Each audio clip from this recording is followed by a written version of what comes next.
It's Thursday and we got some exciting news. A high school student has been charged with murder in a fatal stabbing of another student at a track meet in Texas, police said. The incident occurred Wednesday morning at Frisco Independent School District Stadium during a track and field championship involving multiple schools in the district. The victim's name was Austin Metcalf, and he was stabbed by a black guy, and he was white. So you're going to see it on Fox News 1,500 times, and you're not going to see it on CNN because he used a knife and not a gun. And that doesn't meet their political requirements of what they can put on their channels. So heads up, here it comes. They're sowing racial divide. And this is their game plan. They do it to us over and over again, and we just keep falling for it. Another racial dividing topic. Letitia Brown, a politician from Pennsylvania, alerted authorities about a potential hate crime when she found a noose on her desk. This story we've heard. I mean, they don't even get a news story. They just keep the same stupid stuff, and we keep falling for it. The same exact story. Protests flooded the streets for days as the investigation waged on.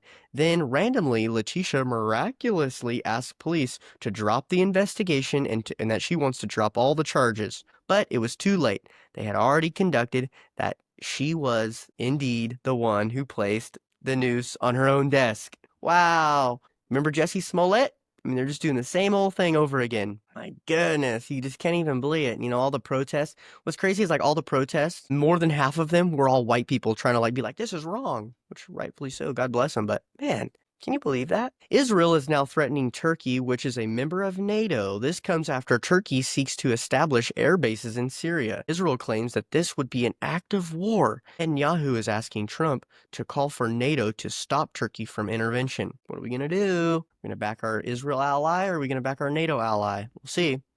You know, what's Trump going to do in that one? That one's going to be interesting to watch play out. In a bankers versus China grudge match, China blocks BlackRock from purchasing key points in the Panama Canal. That's also an interesting topic. It's like, why didn't the U.S. government come and take care of Panama Canal?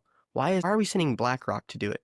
That's interesting. I mean, right? German Foreign Minister Alina Barak, who arrived in Kiev, Ukraine on Tuesday, warned that the U.S. not to engage with Russia or President Vladimir Putin as he's committing stalling tactics, or he's playing in stalling tactics. She also urges Europe to back Ukraine, describing that talks between U.S. and Russia as being a deadlock and nothing's happening. Trump isn't doing anything. It's a total deadlock and total disaster. However, the Chinese foreign minister Wang Yang disagreed with her and actually said the assessment of U.S. and Russia talks are actually working, and they're making some progress, and China's relationship with China has grown over the course of the Ukraine war. So, well, that's interesting. You know, China is taking Trump's side in this way.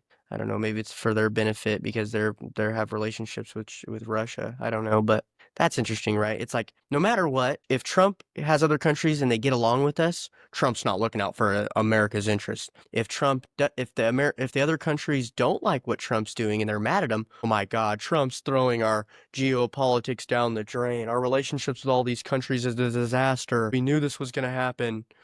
It's just, you know, just like the racial divide that Fox News and CNN does, our college-educated reporters do the exact same thing. Cracks me up to watch. Some financial news. The market is completely crashing. Liberation Day, a new thing created by Trump to meet each country at their current tariffs, is really dropping things. And, you know, this time, it might be the time to buy if you do your homework on individual, you know, I wouldn't say just go in and invest in stocks. Maybe you should go in and do some research on a company and be like, hey, this company is a solid company. The reason the stock's dropping is because of this tariff instance with, you know, for instance, NVIDIA. NVIDIA's stock is dropping drastically because of our recent tariff on Taiwan. So we know that Taiwan typically has a good relationship. So maybe would be a safe bet, NVIDIA. But I don't know, it's up to you. I would do your homework, and also my thing is, this is what I do. I'm not saying you should do this, but I'm a long-term holder. I buy when it's low and I just hold, and that's all. I don't even look at it. I just buy when it's low and I hold.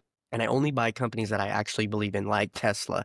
You know, companies with people that have leaders that are competent people, and then there are things that they're doing I believe in. So, like Tesla.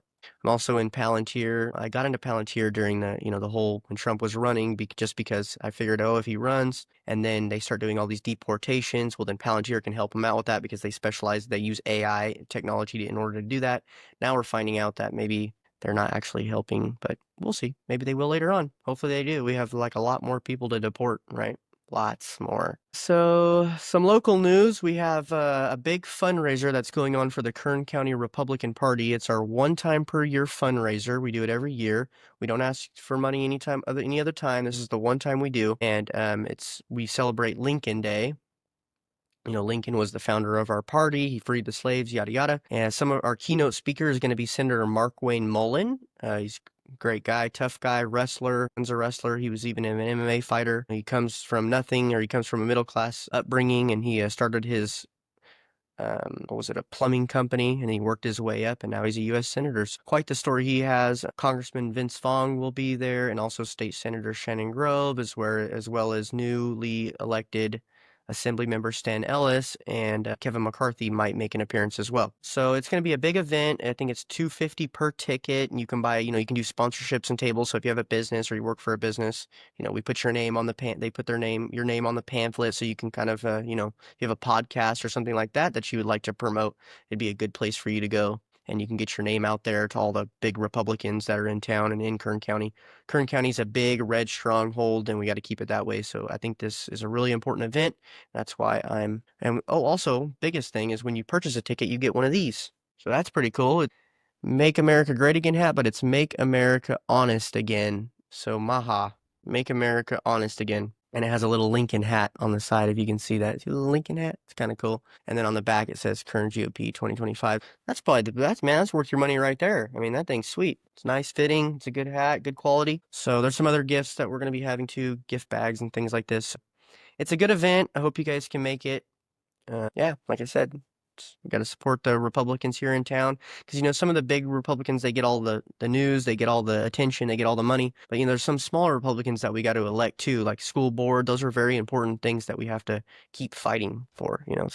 So then some more local news. I saw this video online or on Instagram, and it's just crazy to me. And tell me what you guys comment and tell me what you guys think. But it's local, and it's about some gal who was a prostitute. And they're KGTV. KGTV is owned by NBC, which is all the high up liberals, and they approve everything that goes down. They approve all our local news, which is kind of nuts. It's like, how do you know what we believe? How do we know what we feel? Well, we're going to tell you what you believe and what you feel. So here's one of it. I'll play it for you guys. Just have to look for them. But would you ever consider looking here on Union Avenue in the heart of Bakersfield?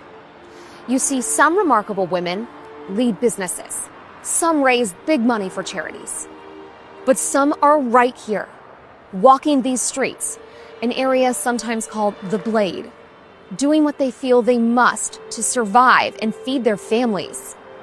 Many have overcome horrific circumstances, and some are still stuck in a cycle of abuse, addiction, or human trafficking, selling their bodies, or being sold by someone else. Even someone who is supposed to love them. This year's remarkable woman is a fighter. She had to fight for everything she has in life, and these streets were her battlefield. She overcame. It seems like to me that they're like promoting prostitution. Why doesn't prostitution happen on this side of town? Our girls at least they go online to OnlyFans where nobody can see it. They don't walk down the street in their freaking underwear where everyone can see all the kids. Come on, you guys. They didn't have to do prostitution. Why don't they go get a job like everybody else has to do? Same with selling drugs if you're a man, right? You're not a strong man if you're just poor, strong, independent man. He had to go and sell drugs because he had no other options. I just am not falling for that. I'm just not. I want to get into my story, but it's just like, that's not true. You can go get a job. Come on.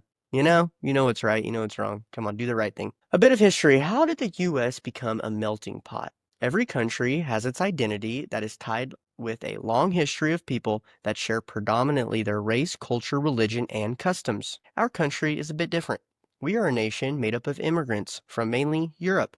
Christians fled and created our culture, government, and way of life. This created a country that turned out to be the greatest superpower amongst a bunch of other countries. The Republicans what is immigration? Immigration is when people from other countries come into this country. But should we just be able to immigrate a ton of people? If you take this down to its extremes, right, which no one's arguing to do, maybe a few people are. If you take it down to the extreme, it's like the immigrants can come here. So what makes us here then? If anyone can come in and out and they can just come here, we have no borders, then what makes us our country? There is nothing, right? If our country is made up of a bunch of Indians, then our country is India. Our country's not Indian or not America, right? So, but we have a bunch of different immigrants from all different parts of the world. Then we come together in this melting pot that then makes America. But when is it too much? When do we immigrate people here at such a high rate that it diminishes every other culture that's here? A melting pot, does anyone want to go be in a melting pot? Think about it. There's a melting pot. You gonna go get in it? No, it's hot. And you don't want your culture to lose. So it's like, yes, we want other cultures and we love other cultures, and the competition that we bring to each other ends up getting us a better product, and we love that part of it. But how do we fight with the urge that when everyone assimilates, which is what they want us to do, assimilate, then you lose your own culture? And right now, the cultures that are increasing in numbers and the cultures that are decreasing numbers aren't the ones that were traditionally here. They're not the ones who went off and fought in many wars, and they're the ones who defended this country, created this country, built this country. The religions are going down in numbers here in this country. The religion that built this country, it's going down in numbers. So how are we supposed to go forward with that? And now, right now we have these big, like I said, NBC and all these big media conglomerates who are pushing this down our throats. That, like in DC the other day, you had that gal I saw online, some like PR firm. She looks like she's like 22, probably just got out of college, or 24. She goes down there and goes, "This administration, it's time for our black and brown brothers and sisters to stand up against this shameful administration," because they were covering over the Black Lives Matter crosswalk in Washington. And it's like, man, imagine if I went to the southern border and I said, "It's time for my white brothers and sisters to stand up against this illegal immigration." What if I did that? I would lose my job. I'd probably, who knows what would happen. I wouldn't lose my job because I own my own business. I'm the boss, But no, seriously though, it's like everyone, you lose your job, you do all these things, but she can say that and nothing, and there's no repercussions. Everyone actually claps. Actually, everyone applauds it. Meanwhile, abortion rates between our people, right, our culture, white and black people too, mind you. It's not just whites. Actually, blacks are affected more by abortion than we are. And they're getting killed. They're killing themselves. And our conglomerates, the people who run NBC and all these different people, they're promoting that and they're applauding it. So our people are dying. And the way they fix it is guess how they fix it? They fix it by immigrating people here from other countries. Why? Why would they want to do that? Wouldn't that make America less America and more other countries where they come from? Right? Wouldn't it? And do we want to be like other countries? Do we want to be like India? Do we want to be like the cartels in Mexico? Do we want to be like that? Or do we want to be like Americans? I don't know. I don't think they care. I don't think the Republicans or the Democrats care too much about this. Trump apparently cares. He wants to deport people, but it's now looking like we're not going to deport anybody. We're deporting the criminals and as many as we can, and we're working our butts off to do this. But there's way more. There's millions of people to deport. Millions. He had the app and he's coming up with creative ideas, but we're going to get moving on it. Because, I've noticed that the Republicans want illegal immigrants. Why? And they'll argue because they want the cheap labor. They want slave labor, pretty much. They want cheap labor. The ones that give a lot of money to the campaigns, the farmers and things, they want these people to come here so that way they can exploit their labor, their cheap labor, and they can get a better product or they can get a cheaper product. And then the Democrats want the illegal immigrants to come here because it helps their voting record, right? Immigrants always vote or predominantly vote Democratic, and their kids vote Democratic, and their kids' kids. So for the next 3 generations, they're settled when it comes to, look at California, for instance. California is completely flipped. It's so far Democrat now. Why is that? Well, it's because of immigration. So the Democrats love it. But then there's also Republicans that have money who also love it because of they stand to make money off it. So, but who doesn't stand to make money off it? The working class people, the people who had grandparents and uncles who went off and fought in World War II and died, came home, went to Vietnam, got sick, got cancer, died, all those different people, all my grandpas, all my uncles, all my aunts, the Christian people, we don't stand to benefit from it. And actually instances like the stabbing that just happened and other things end up happening. And, it's not good. It's not good for our country when it's too much. Of course, we love immigration. We love other people. We love other cultures, and we want them to come here, but at a certain amount, a certain rate. We can't take it overboard like the Biden administration did. And now that's where we're at, and that's the place that we're in. Sickening. This is the Paint the Town Red podcast. We hope you guys have a wonderful day.